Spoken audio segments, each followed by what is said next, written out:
আসসালামু আলাইকুম, সকলে ভালো আছেন। সো আজকে ভিডিওটা বানানোর উদ্দেশ্য হলো নগদের বা যাদের এই যে অ্যাকাউন্ট আছে, এই আপনার বিকাশ বলেন, নগদ বলেন, নগদ বলেন, তাদের জন্য।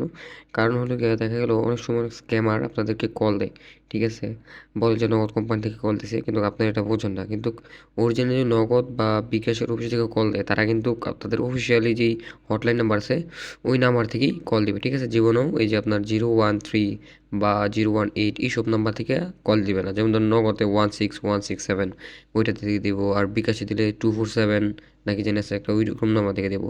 কিন্তু এই যে স্ক্রিনে যে নাম্বারটা দেখতেছেন, এই যে 013 বা এরকম নাম্বার থেকে দেবে না।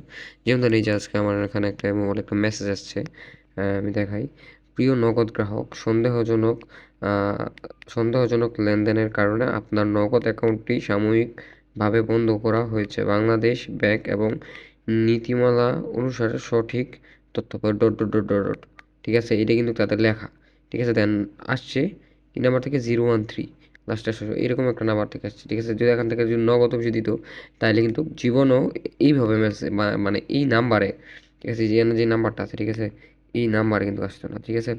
সো এইটা আপনারা খেয়াল করবেন। তারপর দেখবেন একটা মেসেজ পাঠায় আপনাদেরকে নাম্বারে কল দিবে, ঠিক আছে। যাই হোক, আমি নাম্বার কাইটে দিছি, ব্লক করে দিছি, তো ওই জন্য এখন আর আসবে না, ঠিক আছে। তো তারা কল দিবে, কল দিয়া আপনারা বলবে যে আপনার নামে জিটি হয়েছে বা এই সেই নানান কথা বলবে, ঠিক আছে।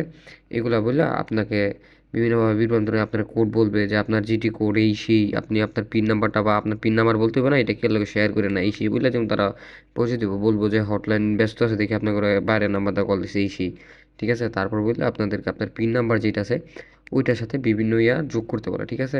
আপনি যে কোনো মোবাইল ফোন হোক, অনেকে বলে যে বাটন ফোনে ইয়েটে করতে পারেন, আপনি যদি ইনফরমেশন আপনার দিয়ে দেন, ঠিক আছে, তাহলে কিন্তু এইসব বাটন ফোনও কাজ হবে না, ঠিক আছে।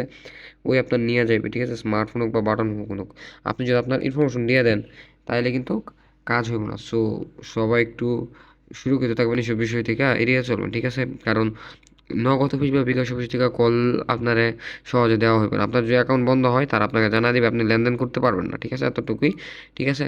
এর ফলে কিন্তু আপনার দায়বদ্ধতার জীবনও নগদ অফিস বা বিকাশ অফিস নিবে না, ঠিক আছে। তখন কিন্তু আপনি ফেসাতে পারবেন। সো বি কেয়ারফুল, এটা একটু এড়ায় চলবেন, ঠিক আছে। আর এইসব ইয়া থেকে দূরে তো থাকবেন, ঠিক আছে। মেসেজ আসলে আসুক, আপনার যদি এরকম টাইপের নাম্বার থেকে মেসেজ আসে, দরকার নাই খালি মেসেজটা যে আটটা করে টিপ দেয়া, পরে দেখেন ডিলেট আছে, ডিলেটে খালি টিপতে দিবেন, ঠিক আছে। দরকার নেই এই মেসেজ এরকম আসবেই, ঠিক আছে। এগুলো হলো ফাউল মেসেজ, ঠিক আছে। তো এতটুকুই আপনাদের সতর্ক করার জন্য ভিডিওটা বানানো। ভিডিওটা ভালো লাগলে অবশ্যই লাইক করবেন এবং চ্যানেলটাকে সাবস্ক্রাইব করে দেবেন, যেহেতু আমি নতুন, ঠিক আছে। সো ভালো থাকুন, সুস্থ থাকুন, আল্লাহ হাফেজ।